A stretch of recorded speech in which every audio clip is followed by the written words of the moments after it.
bertemu dengan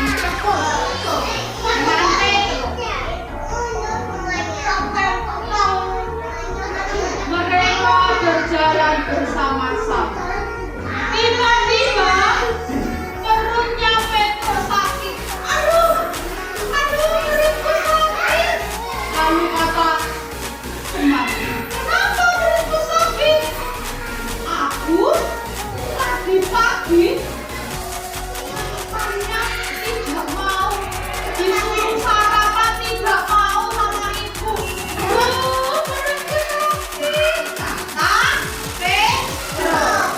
Lalu teman berkata kepada Petrus, hei Petrus, kalau pagi itu kita harus sarapan supaya perut kita tidak sakit.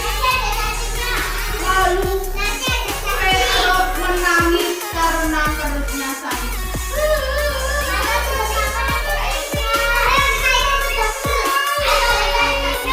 Lalu Semar mengantar Petrus pulang ke rumah karena perutnya sakit. Mereka berjalan menuju ke rumah.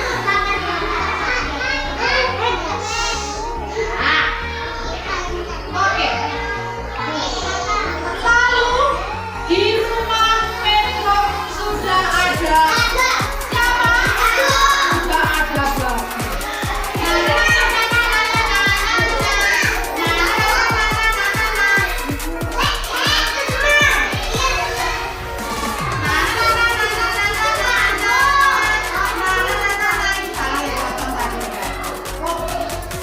Lalu ada juga belakangan ini. Kalian kaget, tiba-tiba kok ada siapa lagi yang menangis?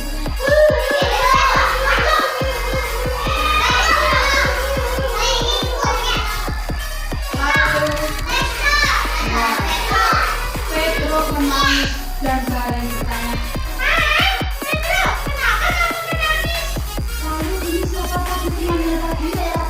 Bagong berkata, benar, Petrus itu sakit perut. Sakit perut karena tidak sarapan.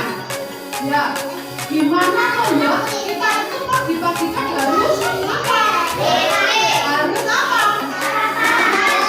Tapi toh, bareng Petrus itu tidak sarapan. Lalu akhirnya Petrus, ya aku menyesal karena aku tidak sarapan. Lalu perutku sakit. Kemarin aku juga cuma makan mie. Lalu Bagong berkata, waduh Petrus, kenapa makannya hanya mie? Makan itu harus ada nasi, ada sayur,